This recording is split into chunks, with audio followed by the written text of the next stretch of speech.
Hi everyone, it's Terry here and today I'm sharing a layout for GoGo Getaway and their January Cybercrop, which my challenge is a technique challenge to use stencils. So I've got 3 different stencils that I'm going to show you how I use. But to start off with, I'm just creating my background, which is going to be a frame of this snowman paper from Hip Kit Club. And then I'm going to just cut the middle out so I can use it on something else. And then add some basil marshmallow cardstock on top of it. I think it's about 11 by 11. I'm just distressing the edges of that. I'm using different media on the background, so I wanted something a bit more sturdier than the normal American Crafts cardstock that I use. So that's why I've gone with the marshmallow, because I wasn't sure what mediums I was going to use when I started. So I've got my background and I'm just adding a couple of staples in each corner, and it's time to add some mixed media. So I've pulled out this, which is the kind of negative of a pear tree giant snowflake cut file, and I'm adding some Distress Oxide in speckled egg, just through it with a blending tool. As you can see, there's different tones of the Distress Oxide. I'm not trying to get it all exactly one colour, and I like how that gives a bit of a kind of a snowy kind of effect to it.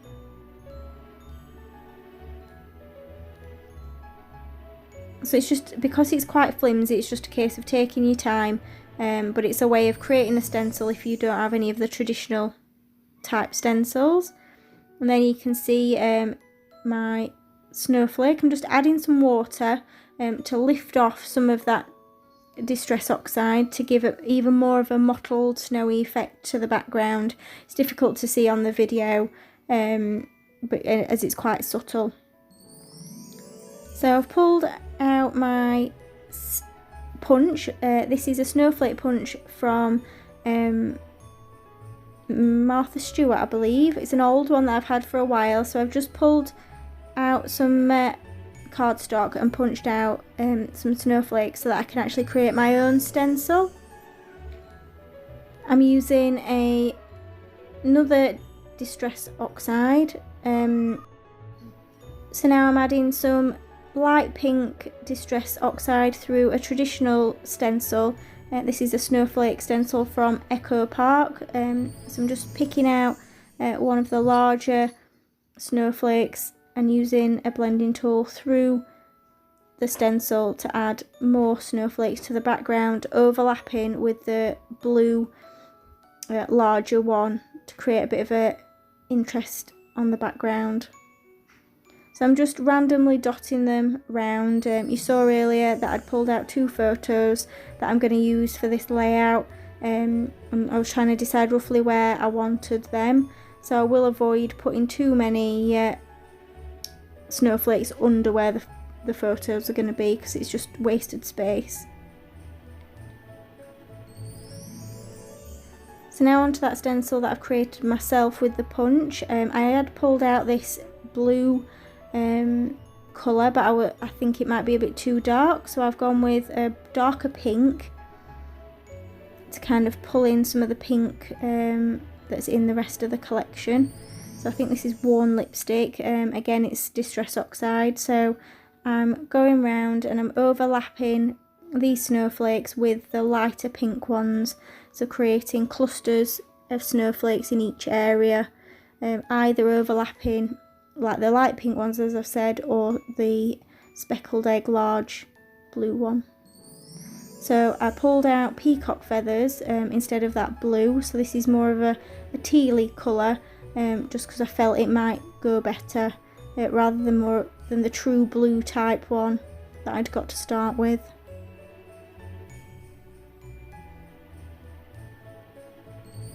So that's the cut file that I'm going to place on top, so I'm just looking at where I've got my snowflakes on the background, and I decide I actually want some more of these smaller ones, but that I'm going to use the speckled egg colour just to add a bit more of a neutrally tone and tie it in with that larger background one.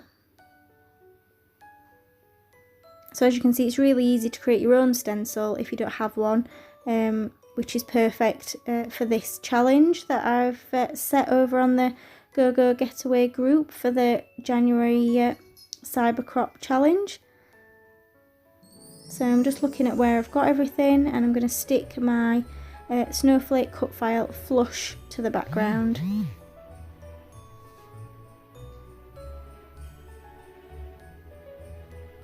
So I'm punching out some patterned paper snowflakes so that I can use them as some embellishment, and then it'll tie in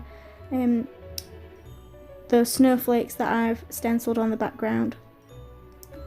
So I've pulled out a few pieces of ephemera. So I've got this cute dog and cat and snowman, which is from the Hip Kit December kit, along with these chipboard frames and pretty much all the patterned papers that you can see that I use. The photos are of my partner when we created a snow cat in our garden. So I'm just layering up a couple of smaller pieces of patterned paper underneath that small photo of the snow cat, which is going to be tucked under that frame. So it's going to end up being fairly simple in its embellishment, because obviously we've got quite a busy background going on, and I want the snowflake cut file and all those snowflakes not to be hidden behind too much. So I'm just pulling in those couple of pieces of ephemera. I'm going to add the title, which again is from the Hip Kit Club, and it's this beautiful puffy silver alphabet. And you'll see I do fiddle around with it quite a bit to get it to sit exactly how I want. And I do cut down the kind of the beginning of that N, because to me it looked a bit too much like a H. I think it's just the scriptiness of the font. Now I've got my title, and I'm just going to add some glitter glue to the snowflake cut file. I'm literally just doing some lines, and then I do join up where the diamond shapes are in the centre, just to add a bit of glitz so that it looks like it's icy, like we would expect it to be in the snow.